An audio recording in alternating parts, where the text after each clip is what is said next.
पूरे विधानसभा में ये भाषण दिए थे कि मैं फैक्ट्रियां लेके आ रहा हूं यहाँ पे और इन फैक्ट्रियों में आपके बच्चे काम करेंगे। मैंने इनसे अनुबंध करवाया है। उस अनुबंध में 50% नौकरियां बुधनी के बच्चों को मिलेगी और 50% पूरे मध्य प्रदेश और अन्य राज्यों से आएंगे। क्या बुधनी के बच्चों को नौकरी मिली यहाँ पे? बताइए आप, किसको नौकरी मिली? कार्तिकेय चौहान को 5 स्टार होटल बना के दी है ट्राइडेंट कंपनी वाले ने, ठीक है नहीं जी? आप मुझे बताइए यहां शिक्षा की हालत क्या है? शिक्षा की हालत क्या है यहाँ पे? अब मैं बोलना नहीं चाहता हूं, ऐसे ऐसे मामले मैंने देखे यहाँ पे, भ्रष्टाचार की चरम सीमाएं पार हो गई। और जिस सांसद, पूर्व सांसद रमाकांत भार्गव जी, इनकी पृष्ठभूमि आप सभी को पता है कि रमाकांत भार्गव जी किस पृष्ठभूमि से आए हुए हैं। आज पूरे बुधनी विधानसभा में सबसे बड़ा मकान किसका भैया है ना? देखिए ये धर्म युद्ध है।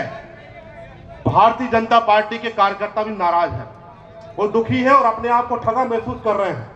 निश्चित रूप से इस बुधनी विधानसभा के अंदर जो जीत होने जा रही है मेरे साथियों, ऐतिहासिक जीत होगी आदरणीय राजकुमार पटेल जी की। राजकुमार पटेल जमीन से जुड़े हुए नेता हैं, जमीन से जुड़े हुए नेता हैं। उनका व्यवहार देखिए और रमाकांत भार्गव जी का व्यवहार देखिए आप, दोनों में जमीन और आसमान का अंतर मिलेगा। और ईश्वर की देखिए आप, ईश्वर की मर्जी, दोनों की तुला राशि है कि नहीं? रावण की राशि क्या थी? तुला। रावण और राम की राशि क्या थी? तुला। रावण कौन थे? ब्राह्मण। और राम कौन थे? क्षत्रिय। और रावण को वरदान किसने दिया था? रावण को वरदान दिया था शंकर जी ने, शिव जी ने। कहां शिव जी? शिव की समाधि में लीन हो गए।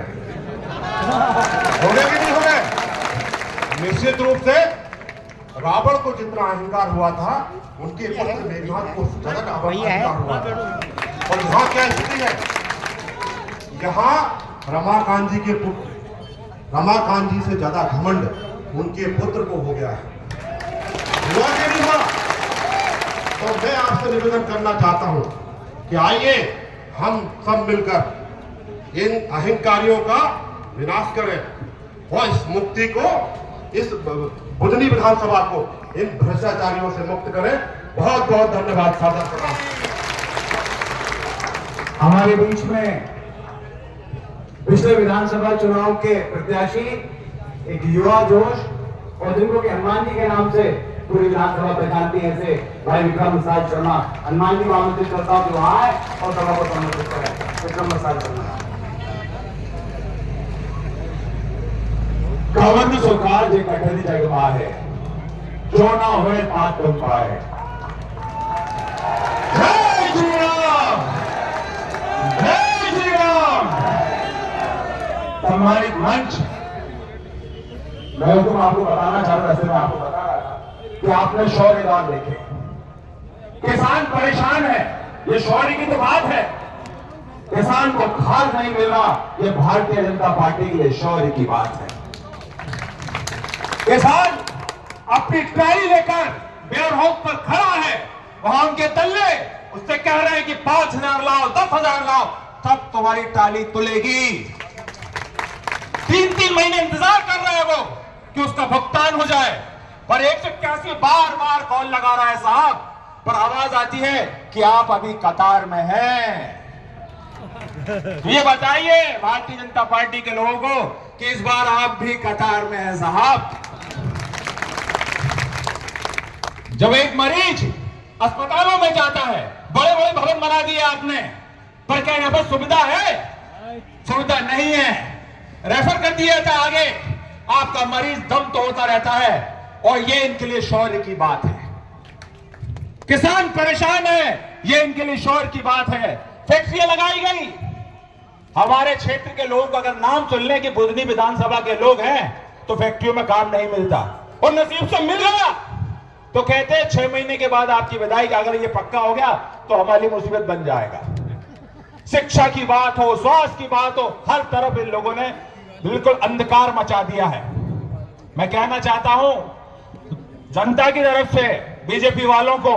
और कई जगह से एक सूचना और आ रही है, अधिकारी लोग कह रहे हैं कि भैया ध्यान रखना आवास नहीं मिलेगा, भैया ध्यान रखना पट्टे नहीं मिलेंगे।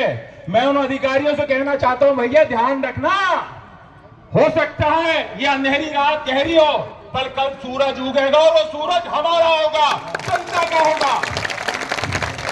अंत में कहना चाहता हूं, दुखिया को न सताइए, दुखिया को न सताइए, दुखिया देखो रोए, और दुखिया का जब मुखिया सुने तब तेरी गति क्या होए।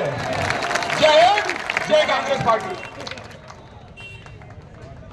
हमारे बीच में एक और शख्सियत जो लगातार कई दिनों से हमारे बीच में काम कर रहे हैं, 3 बार के विधायक आदरणीय फुंदेलाल मार्को साहब, वहां आए और हम सबको संबोधित करें। भाई फुंदेलाल मार्को जी।